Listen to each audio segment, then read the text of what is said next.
ദൈവനാമം മഹത്വപ്പെടുമാറാകട്ടെ. നമുക്കിങ്ങനെ ഒരുമിച്ച് കൂടുവാൻ ദൈവം ഇടയാക്കിയതിന് ദൈവത്തെ സ്തുതിക്കുന്നു. परमेश्वर की नाम की स्तुति हो। इस प्रकार से इस तरीके से इकट्ठा होने के लिए परमेश्वर ने अवसर दिया, उसके लिए परमेश्वर की स्तुति करें। ഈ നാളുകളിൽ ഏറ്റവും കൂടുതൽ മാതാപിതാക്കന്മാരും യൗവനക്കാരും നേരിടുന്ന ഒരു പ്രശ്നം, आज के समय माता पिता और युवजन जो समस्या का सामना कर रहे हैं। പണ്ടൊക്കെ ആയിരുന്നെങ്കിൽ മാതാപിതാക്കന്മാർ പറയും പിള്ളേരെ ഒന്ന് പഠിപ്പിച്ചാൽ മതി, എങ്ങനെയെങ്കിലും ഒന്ന് പഠിച്ചൊരു ജോലി കിട്ടട്ടെ എന്ന് പറയാറുണ്ട്. पुराने समय में माता पिता कहते थे ये केवल पढ़ लिख लेता और एक नौकरी मिल जाती तो बस था। ഇന്ന് പാരന്റ്സ് ഏറ്റവും കൂടുതൽ സ്ട്രഗിൾ ചെയ്യുന്ന ഈ പഠനം കഴിഞ്ഞാലുള്ള വിവാഹത്തെ കുറിച്ചാണ്.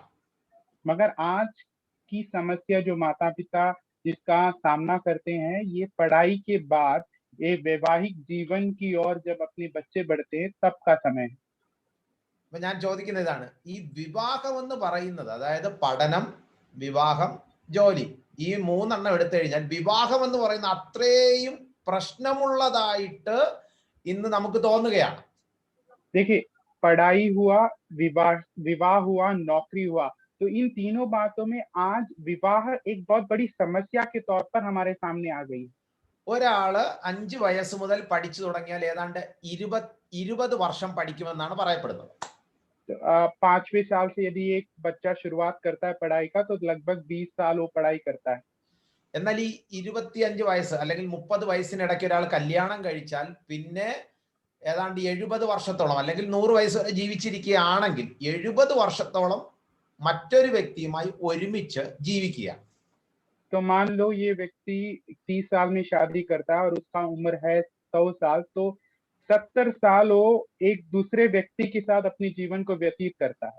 അപ്പൊ ഈ 30 വയസ്സ് അല്ലെങ്കിൽ 25 വയസ്സിനിടയ്ക്ക് ജോലി കിട്ടുകയാണെങ്കിൽ 60 വയസ്സ് വരെ ഒരാൾ ജോലി ചെയ്യുന്നുള്ളൂ. तो अगर समझो 25वें साल में उसको नौकरी मिल जाती है, तो लगभग 60 वर्ष तक वो काम भी नौकरी भी करता है। പഠനം ഒരു 20 വർഷം, ജോലി ഒരു 20 വർഷം അല്ലെങ്കിൽ 30 വർഷം. तो 20 साल पढ़ाई, 30 साल नौकरी, അല്ലെങ്കിൽ ഒരു 40 വർഷം ജോലി ഇരിക്കട്ടെ, പക്ഷെ കുടുംബജീവിതം മരണം വരെ ഉള്ളതാണ്. मगर समझ लो 40 वर्ष उसने नौकरी कर ली, मगर पारिवारिक जीवन या कुटुंब जीवन जो है 70 साल वो बिताए। പക്ഷെ ഏറ്റവും ലൈറ്റ് ആയിട്ട് പലരും സമീപിക്കുന്നത് കുടുംബജീവിതത്തിന്റെ വിഷയത്തിലാണ്. तो कई बार हम बहुत निश्चल होकर या बहुत साधारण तरीके से पारिवारिक जीवन को लेते हैं। ഇപ്പോൾ ഈ ക്ലാസ് കേൾക്കുന്ന നിങ്ങൾ തന്നെ ഒന്ന് ചിന്തിച്ചു നോക്കുക, പഠനത്തിന് വേണ്ടി എന്തെല്ലാം കാര്യങ്ങളാണ് നമ്മൾ ചെയ്യുന്നത്? तो आप मुझे जो सुन रहे हैं, आप ही जरा सोच लीजिए अपने आप में, तो आप पढ़ाई के विषय में आप कितना तरीके से उसको अहमियत देते हैं, कार्यों को करते हैं उसके लिए। ജോലിക്ക് വേണ്ടിയിട്ട് ഇത്രയും വർഷത്തെ ഈ പഠനം, പിന്നെ കോമ്പറ്റേറ്റീവ് എക്സാം, അതിന്റെ തയ്യാറെടുപ്പ്, എന്തെല്ലാം കാര്യങ്ങൾ ജോലിക്ക് വേണ്ടി നമ്മൾ ചെയ്യുന്നുണ്ട്. और इसी तरीके से नौकरी के लिए आप पढ़ाई करते हो, पढ़ाई के बाद में और अधिक एग्जाम करते हो, कोर्स करते हो, फिर वो नौकरी के लिए इतनी जद्दोजहद करते हैं। പക്ഷെ ഏറ്റവും കൂടുതൽ വർഷം ഒരുമിച്ച് ജീവിക്കേണ്ട വിവാഹം എന്നുള്ള കാര്യത്തിൽ നാം പലപ്പോഴും തയ്യാറെടുപ്പുകൾ നടത്താറില്ല. मगर ये बात आश्चर्य की है कि हमारा जो सबसे ज्यादा समय किसी और व्यक्ति के साथ हम जो बिताते हैं, उसके लिए हम शायद तैयारी ही नहीं करते। പഠനത്തിൽ തോറ്റുപോയാൽ വീണ്ടും പരീക്ഷ എഴുതാം, കോഴ്സ് മാറിപ്പോയാൽ ആ കോഴ്സ് മാറ്റി പുതിയ കോഴ്സിന് ചേരാം.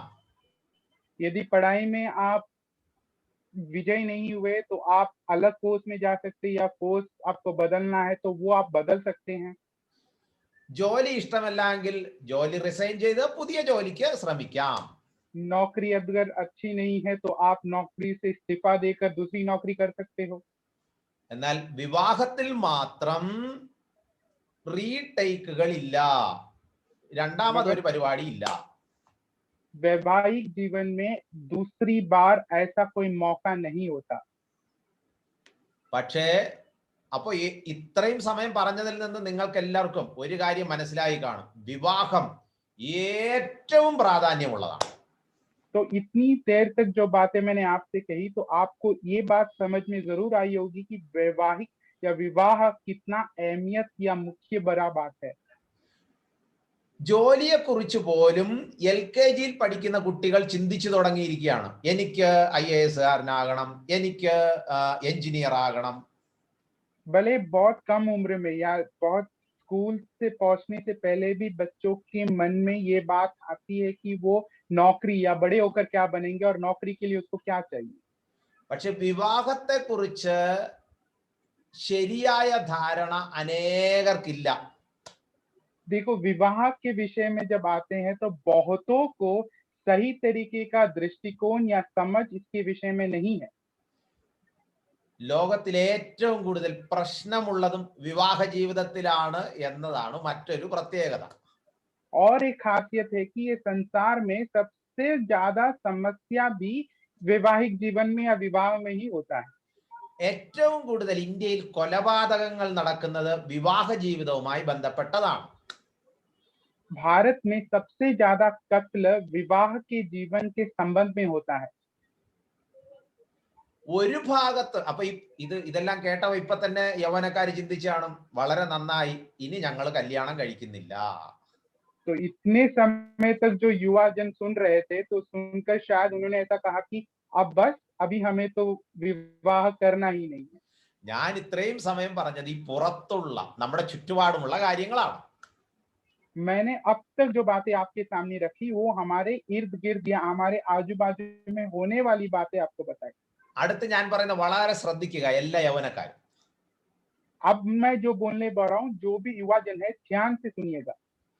നമ്മുടെ തൊഴിലോ പഠനമോ തകർത്ത് കളഞ്ഞാൽ പിശാചിന് ഉള്ള ഗുണത്തെക്കാൾ കൂടുതൽ ഗുണമാണ് നമ്മുടെ ഭാവി വിവാഹത്തിൽ പിശാച് തകർത്താൽ. देखिए, आपके नौकरी, आपके पढ़ाई में आप शिकस्त प्राप्त करे, आपको शिकस्त दिलाए शैतान, तो उससे कहीं अधिक लाभदायक है यदि आपके पारिवारिक जीवन में आप कमजोर पड़ जाए। പിശാചിന് അറിയാവുന്നതുപോലെ ബിസിനസ് വേറെ ആർക്കും അറിയത്തില്ല. व्यापार शैतान से बढ़कर कोई नहीं जान सकता। ഏറ്റവും ലാഭം കിട്ടുന്നത് കുടുംബത്തിൽ കയറി കളിച്ചാലാണ്. तो सबसे ज्यादा फायदा शैतान को तब पहुंचता है जब वो किसी के पारिवारिक जीवन में खेलता है। എന്തായാലും നമ്മൾ രക്ഷിക്കപ്പെട്ടു, हमने तो उद्धार पाया है, അതുകൊണ്ട് നമ്മൾ ഇനി നരകത്തിൽ പോകത്തില്ല. तब फिर हम नरक में तो नहीं जाएंगे। അപ്പൊ നരകത്തിന്റെ സമാനമായ ജീവിതം ഭൂമിയിൽ തരിക കുടുംബത്തിലൂടെ, ഇതാണ് പിശാചിന്റെ തന്ത്രം. तब शैतान का खेल ऐसा है कि अब तुमको नरक जैसा जीवन इस संसार में तुम्हारे वैवाहिक जीवन में खेल कर तुम्हें उसका महसूस दिलाना है।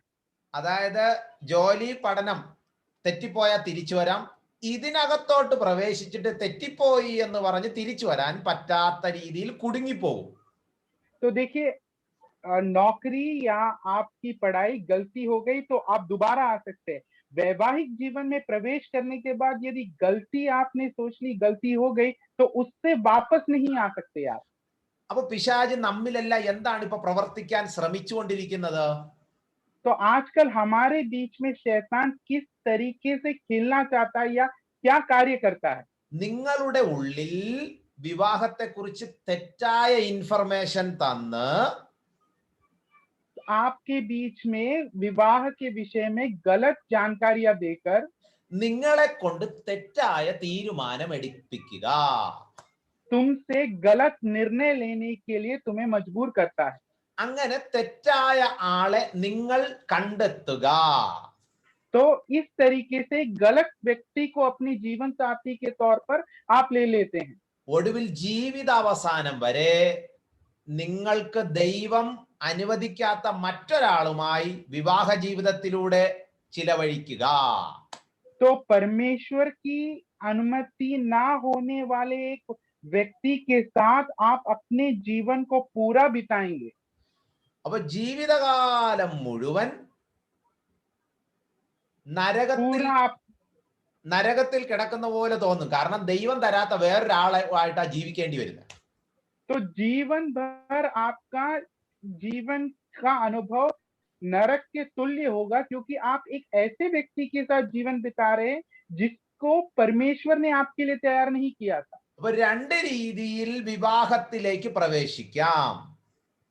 दो तरीके से आप विवाह के जीवन में प्रवेश कर सकते हो. ഒന്ന്, നിങ്ങൾക്ക് ഇഷ്ടമുള്ള ആളുകളെ തിരഞ്ഞെടുത്ത് അതിലൂടെ വിവാഹത്തിൽ പ്രവേശിക്കാം. രണ്ട്, ദൈവം തരുന്ന ആളെ മനസ്സിലാക്കി അതിലൂടെയും പ്രവേശിക്കാം. एक ऐसा कि आप अपने मनपसंद का व्यक्ति को ढूंढकर जीवन साथी के तौर पर वैवाहिक जीवन में प्रवेश कर सकते हो.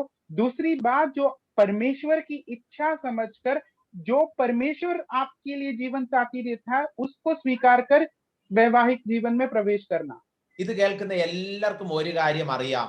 ഞാൻ ആദ്യം പറഞ്ഞ ഓപ്ഷൻ, അതായത് സ്വന്തം ഇഷ്ടത്തിന് ആളെ തിരഞ്ഞെടുത്ത് പ്രവേശിക്കുക, അതാണ് ലോകത്തിൽ ഏറ്റവും കൂടുതൽ പ്രൊമോട്ട് ചെയ്യപ്പെടുന്നത്. तो आज आपको जितने ने भी मुझे सुना होगा, आप समझते होंगे कि जो पहली बात, जैसे मैंने आपसे कहा कि हमारे मनपसंद एक व्यक्ति को चुनना, ये हम संसार में सबसे ज्यादा प्रोत्साहित करने वाली एक बात देखी जाती है. സിനിമയിലാകട്ടെ, സോഷ്യൽ മാധ്യമങ്ങളിലാകട്ടെ, വാലന്റൈൻസ് ഡേ വരുന്നു, ഇതിനു വേണ്ടി പ്രത്യേക ആഘോഷം തന്നെ ലോകം ആഘോഷിക്കുകയാണ്. तो देखिए, इस बात को प्रोत्साहन, अपने मन पसंदीदा जीवन साथी को चुनने के लिए प्रोत्साहित करने वाला हर एक माध्यम है. भले आप वो फिल्म क्यों ना हो, आपकी सोशल मीडिया क्यों ना हो, अब तो दिन भी हम मनाते जो 14 फरवरी को आने वाला है.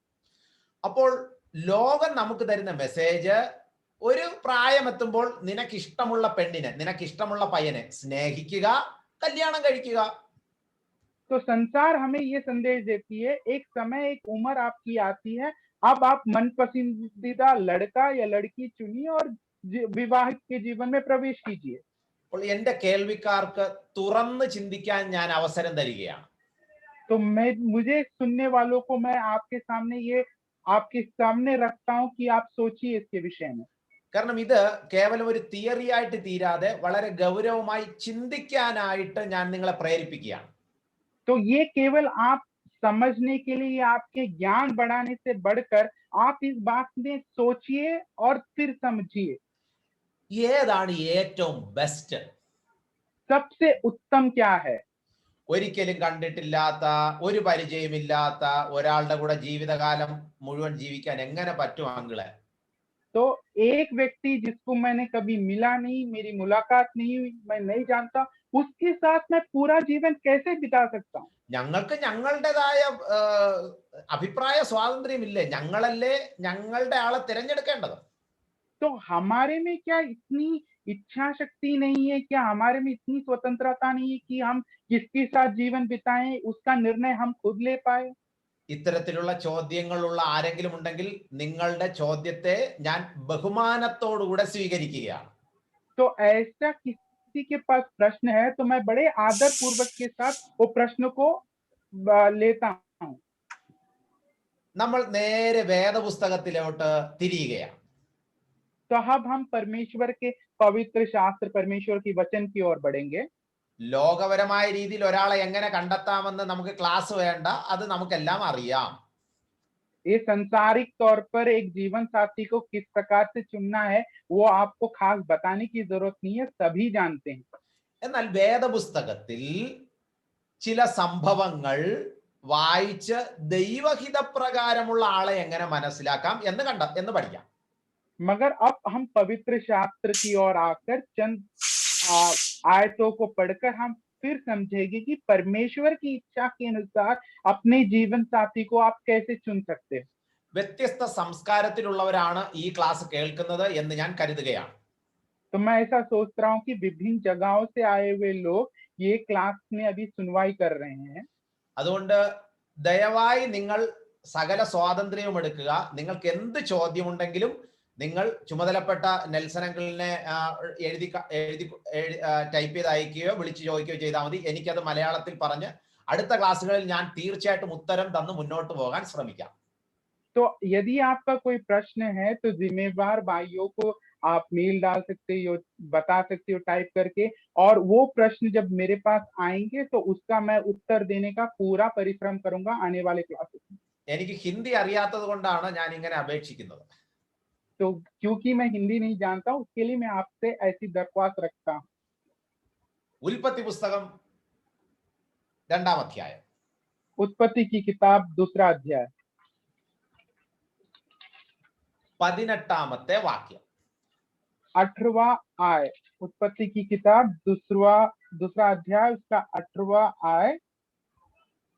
फिर यहोवा परमेश्वर ने कहा, आदम का अकेला रहना अच्छा नहीं, मैं उसके लिए ऐसा सहायक बनाऊंगा जो उससे मेल खाए।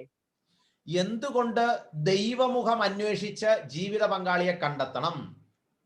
क्यों आपको परमेश्वर की ओर देखकर अपने जीवन साथी को चुनना है? എല്ലാരും വളരെ ശ്രദ്ധിക്കുക, എല്ലാരും വളരെ ശ്രദ്ധിക്കുക. बड़े ध्यान से आप इस बात को सुनिए। വിവാഹം എന്നുള്ള സംവിധാനം ആദം ഒറ്റയ്ക്കിരുന്ന് ചിന്തിച്ച് ഉണ്ടാക്കിയതല്ല. विवाह ऐसी एक बात ये आदम के मन में आई और आदम ने उसकी स्थापना नहीं की है। ആദം ഇങ്ങനെ ഒറ്റയ്ക്കിരുന്നപ്പോ ദൈവം പറഞ്ഞു ഇതിനെല്ലാം പേരിടാൻ പറഞ്ഞു. तो आदम अकेला बैठा तो आदम से परमेश्वर ने कहा, ये सब जितने हैं सभियों का नाम डाल। അപ്പൊ നടന്നു വരുന്നതിന് നാൽക്കാലി, ഇഴഞ്ഞു വരുന്നതിന് ഇഴജാതി, പറക്കുന്നതിന് പറവ എന്നങ്ങ് പേരിട്ടു. तो उसने ऐसा नाम रखा, जो 4 पैरों से चलने वाले उनको एक नाम दिया, जो उड़ते हैं उनको एक नाम दिया, ऐसे अलग अलग नाम दे दिया। ആദമിന്റെ ബുദ്ധി നോക്കിക്കൊള്ളണം, അപാര ബുദ്ധിയാണ്. देखिए आदम के दिमाग देखिए कितना बुद्धिमान है वो। നമുക്ക് 2 പിള്ളേരുണ്ടെങ്കിൽ പേരിടാനായിട്ട് ഗൂഗിളിൽ തപ്പുന്നു, അവിടെ ചോദിക്കുന്നു, ഇവിടെ ചോദിക്കുന്നു, ഭയങ്കര കഷ്ടപ്പാടാണ്. तो हमारे 2 बच्चों का नाम यदि रखना हो तो नाम की खोज में हम क्या क्या नहीं करते। പക്ഷെ ആദം ഇതിനെല്ലാം ഒറ്റയ്ക്കിരുന്ന് പേരിട്ടു. मगर देखिए आदम इन सभियों का नाम अकेला बैठकर सोचकर रखा। ആദമിന് താൻ ഏകനാണെന്നുള്ള ചിന്ത ആദമിനില്ലായിരുന്നു. देखिए आदम में वो मन में वो बात ही नहीं आई कि मैं अकेला हूं। ജോലിയൊക്കെ ചെയ്യുന്നുണ്ട്, പക്ഷെ എന്നെ കൊണ്ട് ഒറ്റയ്ക്ക് ചെയ്യാൻ പറ്റത്തില്ല, ഒരാളെ കൂടെ സഹായത്തിന് വേണം എന്ന് ആദം പറഞ്ഞില്ല. देखिए आदम सब काम अकेले कर रहा था, ऐसा उसने कभी नहीं कहा कि ये सब काम मुझसे अकेला नहीं होगा, मुझे एक साथी की जरूरत है। ആദമിന് ഈ ആവശ്യകത ഉണ്ടെന്ന് തനിക്ക് ബോധ്യമില്ലായിരുന്നു. आदम को इस बात की अहमियत या जरूरत कभी लगी नहीं कि उसको एक साथीदार की जरूरत है। ഒരു ഒരു ഒരിടത്ത് പോലും ആദം ഒറ്റയ്ക്കിങ്ങനെ ഇരുന്ന് അയ്യോ ഞാൻ ഒറ്റയ്ക്കായി പോയല്ലോ, എനിക്കാരും ഇല്ലല്ലോ എന്നൊരു സൂചന പോലും കാണുന്നില്ല.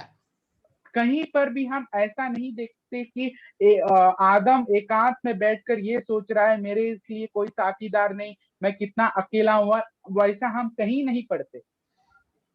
ആദമിന് ഒരാളെ വേണം എന്നാദ്യം ചിന്ത വന്നത് വിശുദ്ധ ദൈവത്തിന്റെ വിശുദ്ധ ചിന്തയായിട്ടാണ്. तो देखिए आदम को एक साथीदार की जरूरत है, ये विचार स्वर्ग के परमेश्वर को आया। വിശുദ്ധ ബ്രെയിനിൽ നിന്ന്, വിശുദ്ധ ചിന്തയിൽ നിന്ന് വന്നതുകൊണ്ട് ഇത് ഈ പ്രോഗ്രാം തന്നെ വിശുദ്ധമാണ്. तो देखिए ये सोच एकदम पवित्र जगह से आई, क्योंकि ये पवित्र परमेश्वर की चिंता है, उस कारणवश ही वैवाहिक जीवन या विवाह यही पवित्र है। അതുകൊണ്ടാണ് ഹോളി മാട്രിമോണിയൽ, വിശുദ്ധ വിവാഹം എന്ന് പറയുന്നത്. उसके लिए हम कहते हैं कि पवित्र विवाह। ഈ വിശുദ്ധ വിവാഹം എന്ന് അപ്പൊ ദൈവമാണ് ഇത് ഇൻസ്റ്റിറ്റ്യൂട്ട് ചെയ്തത്. परमेश्वर ने विवाह की स्थापना की। ദൈവത്തിന്റെ ചിന്തയിൽ നിന്ന് വന്നതാണ് വിവാഹം. परमेश्वर की चिंता से आई हुई बात है विवाह। അപ്പോൾ എല്ലാ യൗവനക്കാരും ശ്രദ്ധിക്കുക, മാതാപിതാക്കന്മാരെ ശ്രദ്ധിച്ചോണേ, നിങ്ങളുടെ മക്കൾ വിവാഹപ്രായം എത്തി നിൽക്കുന്നെങ്കിൽ, यदि मेरे सुनने वाले सभी युवा युवती और जिसके माता पिता जिनके बच्चे अभी युवावस्था विवाह में, ध्यान से सुनिए। നിങ്ങളുടെ മക്കൾ പ്രായമായല്ലോ, അയ്യോ ഇനി ആര് കല്യാണം കഴിക്കും എന്നുള്ളതിനെ കുറിച്ച് നിങ്ങൾ നിരാശപ്പെടണ്ട. तो किसी माता पिता को निराश होने की जरूरत नहीं है। मेरे बच्चे अभी विवाह की उम्र के हुए, अब इनकी शादी कैसी होगी ये सोचकर चिंतित ना हुए। എന്റെ ട്രൈബിൽ നിന്ന് ആരും മുന്നോട്ട് വന്നിട്ടില്ല, എന്റെ സമൂഹത്തിൽ, എന്റെ പഞ്ചായത്തിൽ, എന്റെ ഗ്രാമത്തിൽ ആരും മുന്നോട്ട് വന്നിട്ടില്ല, അതുകൊണ്ട് എന്നെ ആര് കല്യാണം കഴിക്കും എന്ന് പെമ്പിള്ളരാരും വ്യാകുലപ്പെടണ്ട. खास करके बहनें, युवतियां, इस बात को आप ना सोच के घबराइए या चिंतित हुए कि अब मेरा उम्र हो गया है, कौन आएगा मेरी शादी करने के लिए। ആദമിനെ സൃഷ്ടിച്ചപ്പോൾ തന്നെ ദൈവത്തിന്റെ ചിന്തയിൽ വന്നു, ഇവൻ ഏകനായിരിക്കുന്നത് നന്നല്ല. तो देखिए, आदम की सृष्टि करने के बाद स्वर्ग के परमेश्वर को लगा आदम का अकेला होना उचित नहीं है। സുവിശേഷകന്മാരെ, നിങ്ങളുടെ സഭയിൽ പെമ്പിള്ളാര് ഉണ്ട് അല്ലെങ്കിൽ ആമ്പിള്ളാരുണ്ട്, കല്യാണം കഴിക്കുന്നില്ല, കല്യാണം കഴിക്കാൻ പ്രപ്പോസൽ വരുന്നില്ല, നിങ്ങൾ അതിനെക്കുറിച്ച് വറി ചെയ്യരുത്. तो खास करके परमेश्वर के सेवक, आपकी कलीसिया में यदि युवक या युवतियां जिनके अभी विवाह का समय आया है और उनके लिए कोई रिश्ता नहीं आ रहा है, इसको सोच के आप व्याकुल ना होइए। ഞാൻ കറുത്തുപോയി, കറുത്ത എന്നെ ആര് കല്യാണം കഴിക്കും, എന്റെ ജാതി ഇതാണ്, അതിനെക്കുറിച്ചൊന്നും പെൺകുട്ടികളെ നിങ്ങൾ വിചാരപ്പെടണ്ട. तो आप ऐसा ना सोचिए मैं अभी काली हूँ, मैं अपनी इस घराने से हूँ, मुझसे कौन शादी करेगा, ये सब बातों को रख के आप चिंता या व्याकुल ना होइए। ഉയരത്തിലെ സ്വർഗത്തിലെ ദൈവം നമ്മുടെ കല്യാണ പ്രായമെത്തി നിൽക്കുന്ന മക്കളെ കുറിച്ച് വിചാരപ്പെടുന്നവനാണ്. स्वर्ग का परमेश्वर, ऊंचे स्थान पर वास करने वाला परमेश्वर, आपके बच्चों के विषय में वो चिंता या उसके मन में उसके लिए विचार है। യൗവനക്കാരെ, നിങ്ങളുടെ ഭാവി കാര്യത്തെ കുറിച്ച് വിചാരപ്പെടുന്ന വിശുദ്ധ വിചാരം സ്വർഗത്തിലെ ദൈവത്തിനുണ്ട്. हे युवजनों, आपके भविष्य के जीवन के प्रति विचार करने वाला स्वर्ग का परमेश्वर है। നിങ്ങളെ കാണുമ്പോൾ നിങ്ങളുടെ പിന്നാലെ ചിലര് വരും, അത് ദുഷ്ടവിചാരമാണ്. तो आप यहाँ हैं तो आपके पीछे बहुत लोग आएंगे, मगर ये जो भी विचार है ये दुष्ट विचार हैं। അത് നിങ്ങളുടെ ഭാവിയെ തകർക്കാനുള്ള പിശാചിന്റെ വിചാരമാണ്. वो आपके भविष्य को नाश करने के लिए शैतान का तंत्र है। ദൈവം നിങ്ങളുടെ ഭാവിയെ കുറിച്ച് വിചാരപ്പെട്ടു എന്നുള്ളതാണ് ഒന്നാമത്തെ കാര്യം. ബ്രദറിന്റെ മൈക്ക് അൺമ്യൂട്ട് ആക്കാമോ? पहली बात, ये बात आपको समझनी है कि स्वर्ग का परमेश्वर बड़ा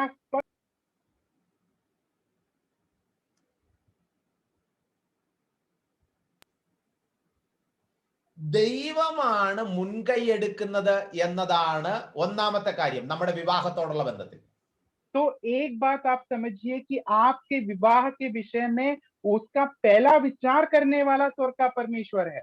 ദൈവം ഇനിഷ്യേറ്റീവ് എടുത്ത കാര്യം നടത്തും, പേടിക്കണ്ട. तो आप डरिए नहीं, उसके कार्य का जो भी जरूरत है वो परमेश्वर करेंगे। ദൈവമക്കളുടെ കാര്യത്തിൽ ആദ്യം ഇനിഷ്യേറ്റീവ് എടുക്കുന്ന ദൈവമാണ്. परमेश्वर के बच्चों के विषय सबसे प्रारंभ का कार्य करने वाले भी परमेश्वर ही हैं। നിങ്ങളുടെ കൂട്ടുകാരല്ല, വാട്സപ്പ് അല്ല, ബന്ധുക്കളല്ല, ദൈവം ഇനിഷ്യേറ്റീവ് എടുക്കട്ടെ. तो देखिए, ना आपका व्हाट्सएप, ना आपके जो रिश्तेदार, ना आपके दोस्त, ये नहीं है, उसके लिए पहला कदम उठाने वाले, ये पहला कदम करने वाले स्वर्ग के परमेश्वर हैं। നിങ്ങളായിട്ട് അങ്ങോട്ട് കയറി ദൈവമേ ഞാൻ ഇത്രയും പ്രായമായി അങ്ങേക്ക് ഇതൊന്നും വിചാരമില്ല എന്ന് പറഞ്ഞ് ദൈവത്തെ ഓർമ്മിപ്പിക്കേണ്ട, ദൈവത്തിന് അറിയാം. तो आप इसके लिए परमेश्वर से ऐसे व्याकुल होकर, हे परमेश्वर आप नहीं जानते कि मेरा अभी उम्र हो गया, ऐसे उनको याद दिलाने की जरूरत नहीं है। മാതാപിതാക്കന്മാര് നമ്മുടെ മക്കൾ ശ്രദ്ധയോടെ ജീവിക്കാൻ വേണ്ടി പ്രാർത്ഥിച്ചാൽ മതി. तो माता पिता भी अपने बच्चे एकदम सावधानी के साथ जीवन बिताने के लिए आप प्रार्थना कीजिए। അപ്പോൾ ഒന്നാമത്തെ കാര്യം, ദൈവം ഇനിഷ്യേറ്റീവ് എടുക്കുന്നു. तो पहली बात कि आपके इस निर्णय या इस कार्य के लिए परमेश्वर पहला कदम लेते हैं। ഉൽപ്പത്തി പുസ്തകം 2:22. उत्पत्ति की किताब 2:22।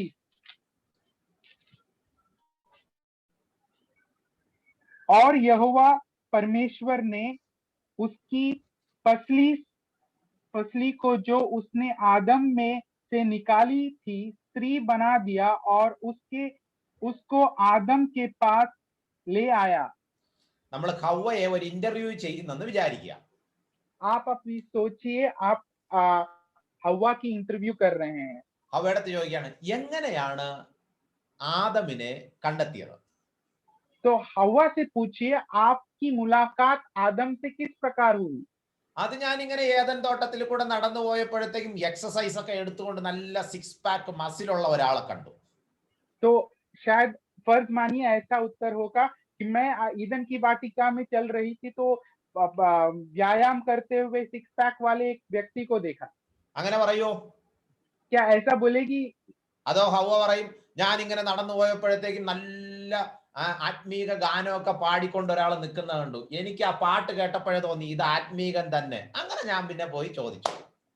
तो ऐसा मानिए, ऐसा उत्तर शायद वो देगी, क्या मैं जब जा रही थी ईदन की वाटिका में तो एक भजन संगीत या संगीत गाते हुए व्यक्ति को देखा तो मुझे लगा ये आत्मिक व्यक्ति है और फिर मैं जाके उससे मिली. ഹവ്വ ഇത്രയേ പറയത്തുള്ളൂ. हवा केवल इतना कहेगी, ഞാൻ ഇങ്ങനെ കണ്ണു തുറന്നു, मैंने अपनी आंखें खोली, അപ്പൊ ദൈവം ദേ നിൽക്കുന്നു. तब देखिए परमेश्वर मेरे सामने. ആ വാക്യം ശ്രദ്ധിച്ച് വായിച്ചാൽ മനസ്സിലാകും, അവളെ അവന്റെ അടുക്കൽ കൂട്ടിക്കൊണ്ടുപോയി. तो वहां हम पढ़ेंगे, ध्यान से पढ़ेंगे तो देख समझ में आएगा कि उसको उसके पास लेके गए. അപ്പോൾ ദൈവം ആദമിന്റെ കൈ ഹവ്വയുടെ കൈ പിടിച്ച് ഇങ്ങനെ കൊണ്ടുപോയെന്നൊന്ന് ചിന്തിച്ചു നോക്കിയേ. तो देखिए, आप फर्ज कीजिए किस प्रकार से हवा के हाथ को पकड़कर आदम के पास ले चलते हैं परमेश्वर. അപ്പൊ നമ്മൾ ഇവിടെ ശ്രമിക്കുന്നത് ജീവിത പങ്കാളിയെ എങ്ങനെ മനസ്സിലാക്കാം എന്നുള്ളതാണ്, ഭാവി ജീവിത പങ്കാളിയെ. तो हम इस बात पर मनन या समझने की कोशिश कर रहे हैं, हमारे भविष्य के जीवन साथी को हम किस प्रकार से जान सकते हैं या समझ सकते हैं. ആദമിന്റെ കാര്യത്തിൽ ദൈവം ഇനിഷ്യേറ്റീവ് എടുത്തു, ഹവ്വയുടെ കാര്യത്തിൽ ദൈവം അവളെ കൂട്ടിക്കൊണ്ടുപോയി. तो देखिए, आदम के विषय में पहला सोच, पहला विचार परमेश्वर की ओर से था. ईव के विषय में भी ऐसा ही हुआ, उसको उसका हाथ पकड़कर आदम के पास परमेश्वर ले गए. അപ്പൊ എല്ലാ ആദംമാരും ശ്രദ്ധിക്കേണ്ട കാര്യം ഞാൻ ആദ്യം പറയാം. तो सब आदमों को सुनने के लिए पहली बात मैं आपसे कहता हूं. ദൈവം പറഞ്ഞു, ഞാൻ നിനക്ക് തക്കതായൊരു തുണയെ തരും. तो आदम से परमेश्वर ने कहा कि तेरे लिए एक सही साथीदार मैं तुमको दूंगा, सहायक दूंगा. അടുത്ത ദൈവം ആദമിനെ എന്ത് ചെയ്തു? उसके बाद आदम को परमेश्वर ने क्या किया? ഞാൻ നിനക്ക് തരും, പക്ഷെ നീ കിടക്കണം. तो मैं तुमको दूंगा मगर तुझे अभी लेटना है. നീ കിടന്നങ്ങ് ഉറങ്ങണം. तुझे लेटकर सो जाना है. അപ്പൊ ദൈവഹിത പ്രകാരമുള്ള ഭാവി പങ്കാളിയെ കണ്ടെത്താൻ ആദംമാരെല്ലാം നല്ലവണ്ണം ഉറങ്ങണം. तो जो भी आदम है, यदि आपको परमेश्वर की इच्छा के अनुसार जीवन साथी यदि प्राप्त होना है तो आपको अच्छे से नींद करनी है, नींद लेनी है. ഉറങ്ങുന്ന ഒരാൾ എന്തോ ചെയ്യും സാധാരണ? तो जो जो सोता है वो क्या करते हैं? ചിലര് ഞാൻ ഒരിടത്ത് ഈ ക്ലാസ്സിൽ ഇങ്ങനെ ചോദിച്ചപ്പോ ഒരാള് അടുത്ത് എഴുതി സ്വപ്നം കാണും. तो मैंने ये प्रश्न कहीं और क्लास में पूछा था तो किसी ने उत्तर इस प्रकार से देखा कि हम नींद में सपना देखते हैं. അപ്പൊ ഞങ്ങളുടെ കേരളത്തിൽ ഞാൻ ഈ ക്ലാസ് എടുത്തപ്പോ മലയാളിയായ ഒരാൾ പറഞ്ഞു കൂർക്കം വലിക്കും ഉറങ്ങുമ്പോ. तो जब मैंने केरल में लिया था तो एक मलयाली व्यक्ति ने कहा कि हम कराटे मारते हैं सोकर. എന്തായാലും ആദം സ്വപ്നവും കണ്ടില്ല, കൂർക്കവും വലിച്ചില്ല. मगर आदम के विषय में ना वो सपना देखा ना उसने कराटे लिए. ആദം ഡീപ് സ്ലീപ്പ് ആയിരുന്നു. तो आदम एकदम गहरी नींद में चला गया. എന്താണ് അതിൽ നിന്ന് പഠിക്കുന്ന പാഠം? तो उसमें से क्या पाठ आप सीख सकते हो? എല്ലാ ആദംമാരും ശ്രദ്ധിക്കുക, सभी आदम ध्यान दीजिए. ഭാവി പങ്കാളിയെ കുറിച്ച് ഉള്ള വിഷയത്തിൽ നിങ്ങൾ ദൈവകരത്തിൽ മിണ്ടാതെ ഇരിക്കുക. तो आपके भविष्य के जीवन संगनी के विषय में आप निशब्द होकर परमेश्वर पर भरोसा रखकर बैठिए. നിങ്ങളുടെ ഭാഗത്ത് നിന്ന് ദൈവത്തോട് നിങ്ങളുടെ യാതൊരു ഡിമാൻഡ്സും പറയരുത്. तुम अपने डिमांड्स या अपना जो सोच है ये आप परमेश्वर को ना कहिए कि मुझे ये चाहिए। ഈ ആദമിന് എന്തിനാ ഗാഠനിദ്ര കൊടുത്തത്? क्यों परमेश्वर ने आदम को गहरी नींद दी? ഈ വാരിയല് വലിച്ചൂരുമ്പോ ആദമിന് വേദനയുണ്ടോ? तो देखिए पसली जब उससे निकाली जाएगी उसके शरीर से, क्या आदम को दर्द नहीं होगा? എന്റെ പരിമിതമായ അറിവ് കൊണ്ട് ഞാൻ പറയുകയാണ്, मेरा जितना भी सीमित ज्ञान है उससे रहकर मैं बोल रहा हूं आपसे, ആദമിന് വേദന കാണത്തില്ല. तो आदम को दर्द नहीं होगा। കാരണം ഈ വേദന വന്നത് പാപം ചെയ്തതിന് ശേഷമാണ് മനുഷ്യന്. क्योंकि दर्द या वेदना ये पाप के बाद ही मनुष्य में आया। അപ്പൊ ഇത് വലിച്ചൂരുമ്പോ ഉടനെ തന്നെ ആദം ഇത് കണ്ടിട്ട് അയ്യോ എന്റെ വാരിയല് വലിച്ചൂരി, എന്നോട് ഒരു വാക്ക് ചോദിക്കണ്ടായിരുന്നോ എന്നെന്ന് പറഞ്ഞ് ബഹളമൊന്നും ഉണ്ടാക്കത്തില്ല. तो देखिए ऐसा तो नहीं होगा कि अगर वो नींद में नहीं होता उसकी पसली निकालते समय वो चिल्लाकर कहता तुमने मुझसे पूछा नहीं मेरी पसली क्यों निकाल दी। ഒരു എഴുത്തുകാരൻ പറഞ്ഞിരിക്കുന്നത് ഇങ്ങനെയാണ്, ആദമിന് एक लेख ഉണർന്നിരിക്കുമ്പോഴാണ് വാരിയല് വലിച്ചൂരിയെങ്കിൽ लेखनकर्ता ने ऐसा लिखा था, यदि वो जागते समय उसकी पसली निकाली होती, ആദം ഈ വാരിയല് വലിച്ചൂരുമ്പോ ദൈവത്തോട് ചോദിച്ചാന്, ദൈവം ഇതെന്തോ പരിപാടി? तो वो अगर जगा हुआ होता और जब ये उसकी पसली निकाली तो शायद परमेश्वर से पूछता परमेश्वर आप ये क्या करने वाले हैं इसका? അത് ഞാൻ നിനക്ക് ഒരു ഹവയെ ഒരു പങ്കാളിയെ ഞാൻ നിർമ്മിക്കാൻ പോവുകയാണ്. अब मैं तेरे लिए एक साथीदार को बनाने जा रहा हूँ इस पसली से, ऐसा कहते। അപ്പൊ അത് എന്തോ പറയുമായിരുന്നേനെ. तो सोचिए फर्क कीजिए कि आदम क्या बोलता है इसके बाद। എന്നെ പോലെ ഇരിക്കുന്ന ആള് മതി. तो आदम वहां अपने विचार को बताता परमेश्वर को मेरे जैसा ही होना चाहिए। ഈ പ്രേമിക്കുന്നവർ അങ്ങനെയാണ് പറയുന്നത്, എന്നെ പോലെ തന്നെ മന്മി അവനും. तो देखिए ये प्रेम करने वाले लोग भी ऐसा ही कहते हैं मेरे जैसा वो दूसरा व्यक्ति होना चाहिए, എന്റെ അതേ സ്വഭാവമാണ് അവനും.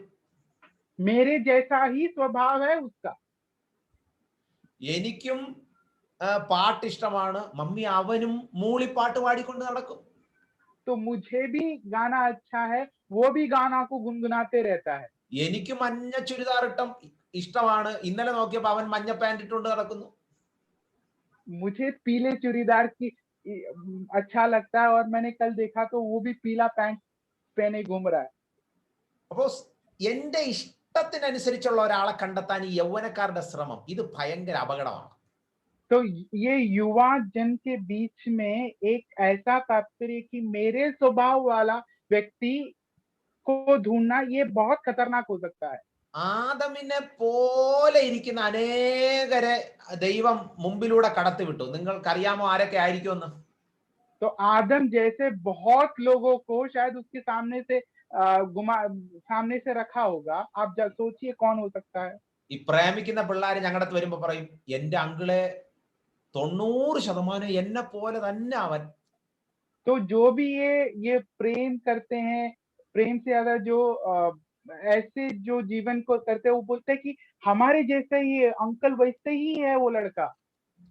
ആദമിനോട് ചോദിക്കുക, ആദമേ നിന്നെ പോലെ ഉള്ള ആരെങ്കിലും നീ പേരിട്ടപ്പോ കണ്ടോ? तो आदम से पूछिए कि जब तूने नामकरण किया था इन लोगों का तो क्या तेरे जैसा तुझे कोई मिला? ആദം പറയും, ഞാൻ കണ്ടു. तो आदम कहेगा हाँ मैंने देखा। 99.4% എന്നെ പോലെ ഇരിക്കുന്ന ഒരാളെ കണ്ടു, ചിമ്പാൻസി. तो मेरे जैसा दिखने वाला एक व्यक्ति को मैंने देखा जो 99.4% मेरे जैसा है, वो चिंपैंजी है। പിന്നെ 99.8% എന്നെ പോലെ ഇരിക്കുന്ന ഗൊറില്ലയെ ഞാൻ കണ്ടു. और मेरे जैसे समान दिखने वाला 99.8% है जो है चिंपैंजी। ഇന്ന് അനേക യൗവനക്കാര് ഗൊറില്ലയും ചിമ്പാൻസിയും ആയിട്ടാണ് പ്രേമം. ഒരുപോലെ आज अधिकांश लोग में ऐसे देखते हैं कि गोरिल्ला चिंपैंजी जैसे समानता देखकर ऐसा प्रेम रखते हैं। ആദം ഉണർന്നിരുന്നെങ്കിൽ ആദം പറഞ്ഞേനെ, ദൈവമേ ആ മുടി എനിക്ക് നീളമുള്ള മുടിയുള്ള പെണ്ണിനെ മതി. तो आदम यदि जगा हुआ रहता जब पसली निकाली होती तब आदम कहता कि मुझे ऐसी लड़की चाहिए जिसका बाल लंबा हो, എനിക്ക് വെളുത്ത പെണ്ണിനെ മതി. मुझे गोरी लड़की चाहिए. പിന്നെ കണ്ണ് ഐശ്വര്യ റായുടെ കണ്ണ് പോലെയാണെങ്കിൽ അത് മതി. तो आंखें यदि ऐश्वर्या राय जैसी होगी तो बहुत अच्छा. പുറമേ ഉള്ളത് കണ്ട് പിന്നാലെ പോകുന്നതിനെ മോഹിക്കുക എന്ന് പറയും. जो बाहरी दिख को देखकर वो उसका पीछा करता है, उसको हम कहते हैं कि उसका एक मोह है उसका. യൗവനക്കാരെ വളരെ ഭയത്തോടെ നാം ഓർക്കേണ്ടതാണ് ഉൽപ്പത്തി പുസ്തകം 6-ാം അധ്യായം 2-ാം വാക്യം. तो मेरे प्रिय भाइयों, बड़े ही ध्यान पूर्वक आपको इस आयत को खास रीति से पढ़ना है. उत्पत्ति की किताब 6 अध्याय और उसका 2 आयत. മനുഷ്യൻ അവനവന് ബോധിച്ചതുപോലെ സൗന്ദര്യമുള്ളവരെ ഭാര്യയായി ഭർത്താവായി തിരഞ്ഞെടുത്തു. तो देखिए वहां पर हम इस प्रकार से पढ़ते हैं, तब परमेश्वर के पुत्रों ने मनुष्यों की पुत्री को देखा और वे सुंदर थे और उन्होंने जिसको चाहा उनको विवाह कर लिया. 6-ാമത്തെ അധ്യായത്തിന്റെ 6-ാം വാക്യം എന്താണ് അതിന്റെ ആഫ്റ്റർ എഫക്റ്റ് സംഭവിച്ചത്? ये जो निर्णय लेने का उसका अंतिम परिणाम क्या हुआ, उसके 6 आयत में हम इसके बारे में पढ़ते हैं. और यहोवा पृथ्वी पर मनुष्य को बनाने से पछताया और वह मन से अति खेदित हुआ. മനുഷ്യൻ അവന്റെ ഹൃദയത്തിന് സന്തോഷം തോന്നിയതിന്റെ പിന്നാലെ പോയപ്പോൾ സ്വർഗത്തിലെ ദൈവത്തിന്റെ മനസ്സ് ദുഃഖിച്ചു. देखिए जब मनुष्य ने अपने मन के इच्छा के अनुसार कार्य को किया तो स्वर्ग के परमेश्वर के हृदय में ठेस पहुंची. ദൈവം ദുഃഖിച്ചുവെന്ന് വേദപുസ്തകത്തിൽ ആദ്യം എഴുതിയിരിക്കുന്നത് ഈ പാപം ചെയ്തതുമായി ബന്ധപ്പെട്ടാണ്. देखिए परमेश्वर के हृदय को चोट पहुंची, ये पहली बार पवित्र शास्त्र में इस विषय में लिखा गया जहां पर मनुष्य ने मनमानी के तौर पर विवाह का निर्णय लिया. ആദവും ഹൗവയും പാപം ചെയ്തപ്പോൾ ദൈവം ദുഃഖിച്ചു. പക്ഷേ പ്രേമിച്ച് പിന്നാലെ നടന്ന വിഷയത്തിലാണ് ദൈവത്തിന്റെ മനസ്സിന് ദുഃഖമുണ്ടായെന്ന് എഴുതി വച്ചിരിക്കുന്നത്. तो देखिए आदम और हव्वा ने जब पाप किया तो परमेश्वर को जरूर दुख लगा, मगर परमेश्वर के हृदय को ठेस इस समय यहाँ पर इस प्रकार से पहुंचा जब उन्होंने अपने मन हिसाब से कार्यों को किया विवाह के विषय में. യൗവനക്കാരെ, ദൈവത്തെ ദുഃഖിപ്പിച്ചുകൊണ്ടാണ് നിങ്ങൾ ജീവിക്കുന്നതെങ്കിൽ ഇന്നത്തോടുകൂടെ ആ സ്വഭാവം അവസാനിപ്പിക്കുക.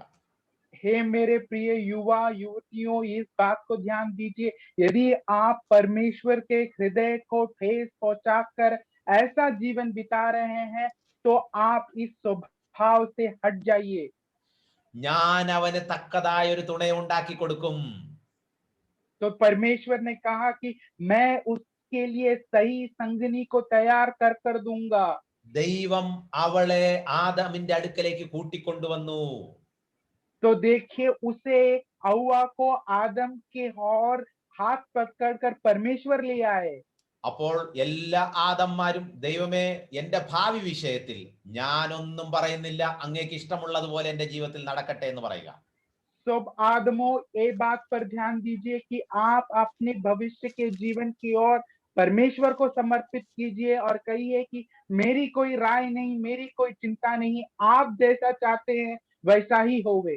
എല്ലാ ഹൗവമാരോടും കൂടെ ഒരു കാര്യം പറയട്ടെ. सब हव्वाओं के लिए मैं ये बात कहना चाहता हूँ. ദൈവം ഹൗവയെ സൃഷ്ടിച്ചിട്ട് परमेश्वर ने हव्वा की सृष्टि करने के बाद ദൈവം ഹൗവയെ കൂട്ടിക്കൊണ്ടുപോയെന്നാണ് എഴുതിയിരിക്കുന്നത്. देखिए वहां पर हव्वा को परमेश्वर हाथ पकड़ कर ले गए, ऐसा हम पढ़ते हैं. ഒരാളെ കൂട്ടിക്കൊണ്ടുപോയെന്ന് പറഞ്ഞാൽ മുമ്പിൽ നടക്കുന്നത് ആരായിരിക്കും? तो एक व्यक्ति को साथ पकड़ कर ले जाते हैं तो उसके सामने चलने वाला व्यक्ति कौन होगा? ദൈവം മുമ്പിൽ നടക്കുന്നു, ഹൗവ ബാക്കിൽ നിന്ന് നടക്കുന്നു. तो देखिए परमेश्वर सामने से चल रहे हैं, उसके पीछे हो के हव्वा चल रही है. ദൈവം ഒരു മരത്തിന്റെ അവിടെ എത്തിയിട്ട് വലത്തോട്ട് തിരിയുന്നു, ഹൗവയും വലത്തോട്ട് തിരിയുന്നു. तो एक वृक्ष के सामने पहुंचकर परमेश्वर दाहिनी ओर जा रहे हैं तो हव्वा भी दाहिनी ओर जा रही है. അപ്പൊ എന്താ ഇതിൽ നിന്ന് പഠിക്കുന്ന ആത്മീക പാഠം? तो इसमें से क्या आत्मिक सीख हम प्राप्त करते हैं? ഹൗവ കണ്ണു തുറന്നപ്പോൾ ദൈവത്തെ കാണുന്നു, हवा ने जब ये अपनी आंखों को खोला तो उसने परमेश्वर को देखा, ദൈവത്തോട് കൂടെ നടക്കുന്നു. वो परमेश्वर के साथ चली. എല്ലാ ദിവസവും എല്ലാ ഹൗവമാരും ദൈവമുഖം കണ്ട് ഉണരുക. तो सभी हवाएं प्रतिदिन यहोवा के मुंह को देखकर अपने दिन का शुरुआत करिए, अपनी जीवन को रखिए. രണ്ട്, ദൈവം നടക്കുന്ന വഴിയിലൂടെ ദിവസേന നടക്കുക. दूसरी बात, जो रास्ते से परमेश्वर हमें चलाते हैं वो रास्ते से आप चलिए. ദൈവമായിരിക്കട്ടെ നിങ്ങളുടെ കരത്തിൽ സ്പർശിക്കുന്ന ആദ്യത്തെ വ്യക്തി. तो परमेश्वर होवे जो आपके हाथ को पहला पकड़ने वाला व्यक्ति. ഇന്ന് പയ്യനും പെൺകുട്ടിയും കയ്യിൽ പിടിച്ച് നടന്ന് കുറച്ച് വർഷം കഴിയുമ്പോഴാണ് പിന്നെ ദൈവത്തിന്റെ മുമ്പിൽ വരുന്നത്, ദൈവമേ കല്യാണം നടത്തി തരണേ എന്ന്. तो आजकल का दौर ऐसा है कि लड़का लड़की हाथ पकड़ के बहुत समय तक घूमते हैं, थोड़े दिनों के बाद आके परमेश्वर की ओर कहते हैं कि ये परमेश्वर हमारी शादी करवा दे. അങ്ങനെയുള്ള സംഭവങ്ങൾ നമുക്ക് എല്ലാവർക്കും അറിയാം. ऐसी होने वाली बातें हम सभी जानते हैं. അപ്പൊ കല്യാണത്തിന് മുൻപ് വരെ शादी से पहले तक ഈ പ്രേമിച്ച് നടക്കുമ്പോ നീ ഭയങ്കര സുന്ദരിയാണ്, നിന്റെ കൈ അങ്ങനെയാണ്, നിന്റെ മൂക്ക് അങ്ങനെയാണ്, ഭയങ്കര പുകഴ്ത്തലാണ്. तो शादी से पहले बहुत बहुत बड़े तरीके से कहते हैं कि तुम्हारे आंखें अच्छी, तुम्हारे हाथ अच्छे, बहुत ऊंचा ऊंचा कर कर बोलते हैं, बातें करते ഈ हैं. പെൺകുട്ടിയെ കാണുമ്പോഴെല്ലാം ഇവന് ഇരുന്ന് കവിത എഴുതാൻ തുടങ്ങും. तो जब भी लड़की को दिखता है लड़का बैठकर कविता लिखता है उसके बारे में. शादी से पहले പെൺപിള്ളേരാണെങ്കിൽ ഉറക്കത്തിനിടയ്ക്ക് ചിലപ്പോ കവിത പറഞ്ഞോളെ രാത്രി 12 മണിക്കൊക്കെ. तो जो लड़कियों के विषय में वो होता है तो नींद में से उठकर वो कविता को बोल देंगे. പക്ഷെ കല്യാണം കഴിയുന്നതോടെ സകല കവിതയും തീർന്നു. तो शादी के बाद सब कविता वहां समाप्त. കാരണം ദൈവം യോജിപ്പിക്കാത്തത് യോജിച്ചത് കൊണ്ട് പിന്നെ ജീവിതകാലം മുഴുവൻ കണ്ണീര് മാത്രമേ ഉള്ളൂ. क्योंकि परमेश्वर की इच्छा के बिना जो जुड़ा है उसके बाद उसके जीवन के विवाह के बाद उसके जीवन में केवल आंसू ही है. എന്നാൽ ഹൗവ ആദമിന്റെ അടുക്കൽ വന്നപ്പോൾ मगर देखिए हवा जब आदम के पास आई, ആദം ആദ്യമായിട്ടൊരു കവിത പറഞ്ഞു. तो आदम ने पहली बार एक कविता कही. ഇവൾ എന്റെ അസ്ഥിയിൽ നിന്ന് അസ്ഥിയും മാംസത്തിൽ നിന്ന് മാംസവും. ये मेरे मांस से और मेरे अस्थि से निकलने वाली है. ലോക ചരിത്രത്തിലെ മീനിങ് ഫുൾ ആയ ഒറ്റ വരി കവിത. तो इस संसार में जो एकदम अर्थपूर्ण एक कविता है वो. ദൈവം യോജിപ്പിച്ചാൽ ജീവിതകാലം മുഴുവൻ കവിതയായിരിക്കും. तो यदि परमेश्वर एक साथ इकट्ठा करते हैं तो आपका जीवन बाद में सब कविताओं से भरा होगा या खुशी से भरा होगा. പ്രിയ യൗവനക്കാരെ, ദൈവത്തിന്റെ ഹൃദയത്തിന് സന്തോഷമുണ്ടായ ദിവസമാണ് ഇവർ യോജിച്ചപ്പോൾ. तो देखिए मेरे युवजनों, ये इस बात का ध्यान रखिए, जब इनका मिला हुआ, जब इनका एक साथ आना हुआ, उस दिन परमेश्वर के हृदय में खुशी या आनंद हुआ था. ദൈവം അവരെ നോക്കി അവരെ അനുഗ്രഹിച്ചു. परमेश्वर ने उन्हें देखा और उन्हें आशीषित किया. ഇത് ദൈവം ഉണ്ടാക്കിയ ദിവസം. ये परमेश्वर ने बनाया हुआ दिन है. ദൈവം അവരെ യോജിപ്പിച്ചു, അനുഗ്രഹിച്ചു, ദൈവം അവരെ അയച്ചു. परमेश्वर ने उन्हें इकट्ठा किया, परमेश्वर ने उनको आशीषित किया, परमेश्वर ने उन्हें चलाया. എന്നാൽ ഉൽപ്പത്തി പുസ്തകം 6-ാമത്തെ അധ്യായത്തിൽ मगर उत्पत्ति की किताब 6वें अध्याय में സ്വന്തം ഇഷ്ടത്തിനനുസരിച്ച് യോജിച്ചവരെ ദൈവം ശിക്ഷിച്ചു. मगर अपनी इच्छा के अनुसार जिसने भी मेल मिलाप किया उनको परमेश्वर ने दंड दिया. പ്രിയ യൗവനക്കാരെ, നമ്മളുടെ ചുറ്റുപാടും സ്വന്തം ഇഷ്ടത്തിനനുസരിച്ച് യോജിക്കുന്ന അനേകരുണ്ട്. നമ്മൾ ആരും അതിനെ മാതൃകയാക്കരുത്. तो मेरे प्रिय युवजनों, हमारे इर्द गिर्द में ऐसे बहुत सारी मिसालें या उदाहरणें मिलेंगी, मगर हमें उसका मिसाल नहीं लेना है. ദൈവത്തിന്റെ ഹൃദയത്തിന് വേദന ഉണ്ടായപ്പോൾ ദൈവം ശിക്ഷിച്ചു. परमेश्वर के हृदय को जब चोट पहुंची तो परमेश्वर ने वहां उनको शिक्षा दी। പുതിയ നിയമത്തിൽ യേശു കർത്താവ് ഇതേ വിഷയം എടുത്തു പറയുന്നുണ്ട്. नए नियम में प्रभु यीशु मसीह इसको वापस दोहरा कर कहते हैं। ആ വാക്യം കൂടെ വായിച്ച് അതിന്റെ അർത്ഥം കൂടെ പറഞ്ഞ് ഞാൻ ഇന്നത്തെ ക്ലാസ് അവസാനിപ്പിക്കാമെന്ന് വിചാരിക്കുകയാണ്. उस आयत को हम पढ़ेंगे, उसका अर्थ समझा के आज की इस क्लास को हम समाप्त करेंगे। മത്തായി എഴുതിയ സുവിശേഷം 5-ാമത്തെ അധ്യായം 28-ാമത്തെ വാക്യം. मत्ती रचित सुसमाचार 5वां अध्याय उसका 28वां पद। मत्ती रचित सुसमाचार 5वां अध्याय उसका 28वां पद। परंतु मैं तुमसे कहता हूं कि जो कोई किसी स्त्री पर दृष्टि डोल वह मन से उससे व्यभिचार कर चुका। ഇന്ന് ലോകം മുഴുവൻ ആഘോഷിക്കുന്ന പ്രേമത്തെ आज ये पूरा संसार जिसका उत्सव मनाता है, जिसको लोग प्रेम कहते हैं, പുതിയ നിയമത്തിൽ യേശു കർത്താവ് പറയുന്നത് इस बात को प्रभु यीशु मसीह नए नियम में ऐसा कहते हैं, ഒരു സ്ത്രീയെ കണ്ടിട്ട് എനിക്ക് വേണം എന്ന് പിന്നാലെ മോഹിച്ച് നടക്കുക, അത് വ്യഭിചാരമാണ്. तो परमेश्वर कहते हैं कि एक लड़की को देखकर ये मेरी होनी चाहिए या क्रूरदृष्टि करने वाले को परमेश्वर कहते हैं ये व्यभिचार है। മദ്യപിച്ച് നടക്കുന്ന ഒരാള് ഒരിക്കലും കർത്തൃമേശയിൽ പങ്കെടുക്കത്തില്ല. तो एक व्यक्ति जो दारू पी के जाता है वो परमेश्वर की मेज से सहभागी नहीं होता। കൊലപാതകിയും മോഷ്ടാവുമായ ഒരാള് കർത്തൃമേശയിൽ പങ്കെടുക്കത്തില്ല. जो कोई कत्ल करता है, जो कोई चोरी करता है, वो परमेश्वर की मेज से सहभागी नहीं होता। യൗവനക്കാരെ പ്രേമിച്ച് നടക്കുന്ന അനേകർ കർത്താവിന്റെ മേശയിൽ നിന്ന് പങ്കെടുക്കുന്നു. मेरे युवाजनों, बहुत सारे लोग जो इस तरीके से लालसा रखते हैं, जिस प्रकार से प्रेम करते हैं, वो लोग परमेश्वर के मेज से सहभागी होते हैं। മറ്റൊരാളെ സ്വന്തമാക്കണമെന്നുള്ള ആഗ്രഹത്താൽ പിന്നാലെ നടക്കുന്നത് വ്യഭിചാരമാണ്. യേശു ക്രിസ്തുവിന്റെ വാക്ക്. तो परमेश्वर के दृष्टिकोण में एक दूसरे व्यक्ति को देखकर उसे अपना होना चाहिए ऐसी इच्छा रखने वालों को परमेश्वर कहते हैं कि ये व्यभिचार है। യേശു ക്രിസ്തുവിന്റെ വാക്കിന്റെ അടിസ്ഥാനത്തിലാണെങ്കിൽ വ്യഭിചരിക്കുന്നവൻ കർത്തൃമേശ പങ്കെടുക്കുന്നു, ഞായറാഴ്ച എഴുന്നേറ്റ് ചിന്ത പറയുന്നു, സൺഡേ ക്ലാസ് ചില സഹോദരിമാർ പഠിപ്പിക്കുന്നു.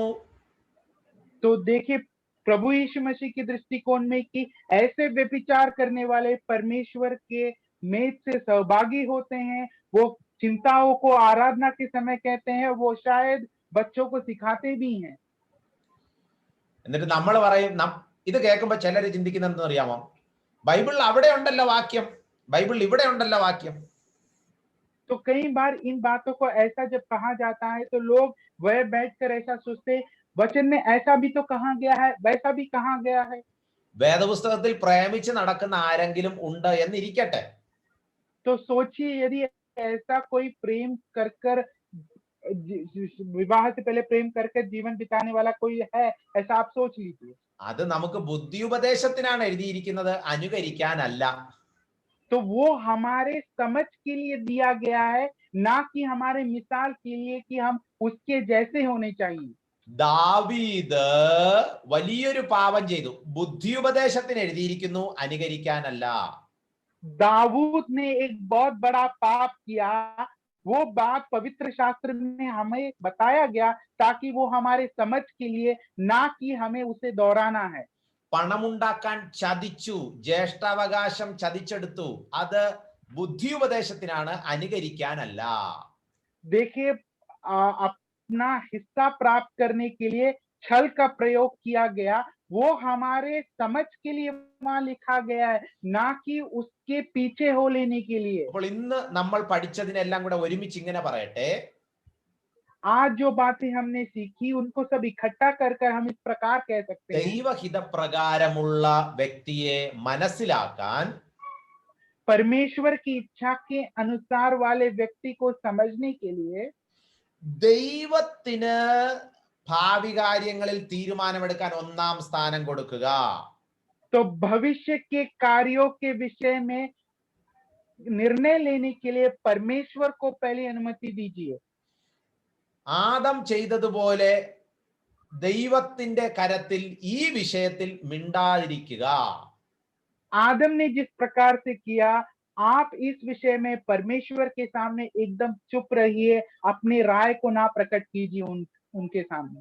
ഹവ്വ ചെയ്തതുപോലെ ദൈവമുഖം കണ്ട് ഉണരുക. जैसे हव्वा ने किया, परमेश्वर को देखकर दिन का शुरुआत कीजिए। ദൈവം നടന്ന വഴിയിൽ ആത്മനിയന്ത്രണത്തിൽ നടക്കുക. जैसे परमेश्वर ने चलाया, आत्मा की अगुवाई में आप भी चलिए। ഒടുവിലായിട്ട് आखिर में സ്വയതീരുമാനത്തിൽ വിവാഹിതരായ ഉൽപ്പത്തി പുസ്തകത്തിലെ സംഭവത്തിൽ ദൈവം ശിക്ഷിച്ചു. तो अपनी इच्छा के अनुसार जिन्होंने विवाह किया, उत्पत्ति की किताब 6 अध्याय में हम देखते हैं परमेश्वर को ठेस पहुंचा और उन्होंने शिक्षा दी। പുതിയ നിയമത്തിൽ അതേ പ്രേമബന്ധത്തെ വ്യഭിചാരമായും യേശു കർത്താവ് പറയുന്നുണ്ട്. और इसी के विषय में नए नियम में प्रभु यीशु मसीह कहते हैं कि ऐसे होने वाली बात को व्यभिचार किया जाता है, व्यभिचार बताया जाता है। അതുകൊണ്ട് इसी कारणवश അതുകൊണ്ട് ആ വഴി പൂർണ്ണമായി നാം ഉപേക്ഷിക്കാൻ ഇന്ന് തന്നെ തയ്യാറാകുക. तो हमें तैयारी लेना है कि इस प्रकार के एक रास्ते से जीवन साथी को चुनना हम कभी भी ना स्वीकारें और उसको त्याग दे।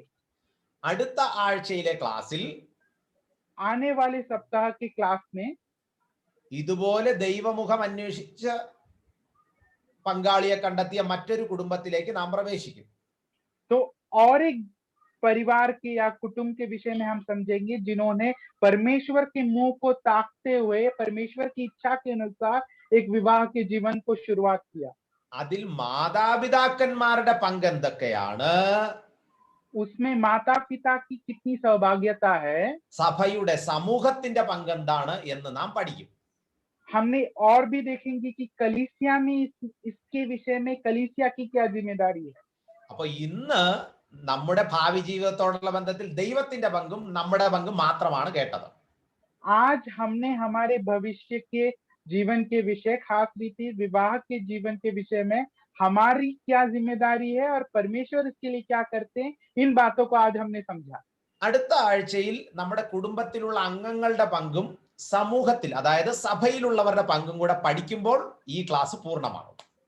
तो आने वाले दिन में हम हमारे रिश्तेदार, खास रीति से माता पिता में इसकी क्या सहभागिता है, हमारा समूह मतलब कलीसिया उसकी क्या जिम्मेदारी है, इसके विषय में इन बातों को हम समझकर इस क्लास को पूरा करेंगे।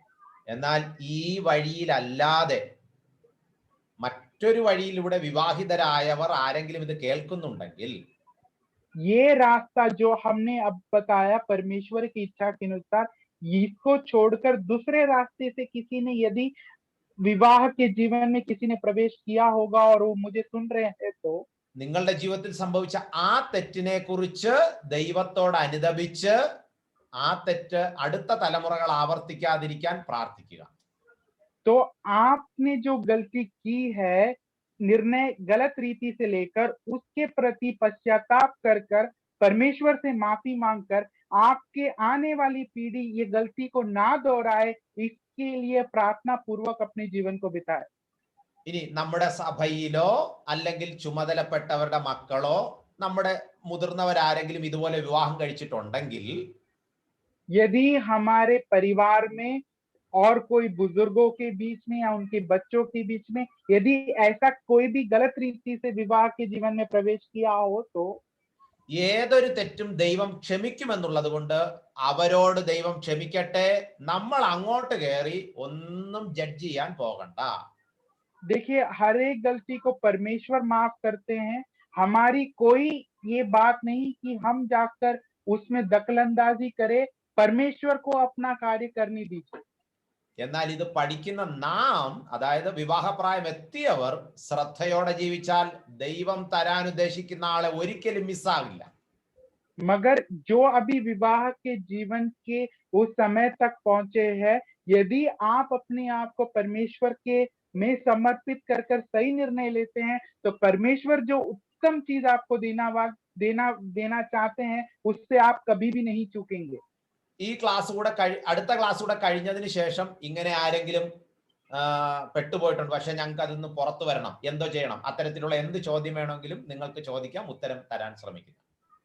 तो इसके बाद वाले क्लास में यदि आपको ऐसा प्रश्न होता है कि हम ऐसी इस प्रकार से हम उसमें पढ़ चुके हैं, हम इससे कैसे बाहर आए, आप प्रश्नों को रखिए, जितना बन सकता है परमेश्वर की इच्छा के अनुसार हम उसका उत्तर देंगे. അല്ല, പ്രൈവറ്റ് ആയിട്ട് നിങ്ങൾക്ക് എന്നെ ഫോൺ ചെയ്ത് സംശയങ്ങൾ ചോദിക്കാവുന്നതാണ്. മലയാളമോ ഇംഗ്ലീഷോ ആണെങ്കിൽ എനിക്ക് ഉത്തരം തരാനായിട്ട് സാധിക്കും. यदि आपको मुझे निजी तौर पर कॉल करना है, यदि आप अंग्रेजी में या मलयालम में आपका कोई प्रश्न है तो आप मुझे कॉल कर सकते हैं, मैं नंबर दे सकता हूं और आप प्रश्न को पूछ सकते हैं. मैं जितना बन सकता हूं उतना उत्तर देने की कोशिश करूंगा. തീർച്ചയായിട്ടും കർത്താവിന്റെ വരവ് താമസിക്കുന്നുവെങ്കിൽ അടുത്ത ആഴ്ച നമുക്ക് വീണ്ടും കാണാം. ദൈവം എല്ലാവരെയും സഹായിക്കട്ടെ. ഇത്രയും സമയം നിങ്ങൾ ശ്രദ്ധയോടെ ഇരുന്നതിൽ ദൈവത്തിന് എല്ലാ മഹത്വവും നൽകും. तो इतने समय आप सुनकर बैठे, इसके लिए सबको मैं धन्यवाद करता हूं. परमेश्वर ने ऐसा अवसर दिया, इसके लिए परमेश्वर को स्तुति चढ़ाता हूं. परमेश्वर का आगमन, प्रभु का आगमन यदि ना हुआ तो अगले सप्ताह हम आकर इस प्रकार से ही मिलकर आगे समझने की कोशिश करें. परमेश्वर की नाम की महिमा हो. ദൈവനാമം മഹത്വം. परमेश्वर की नाम की महिमा हो.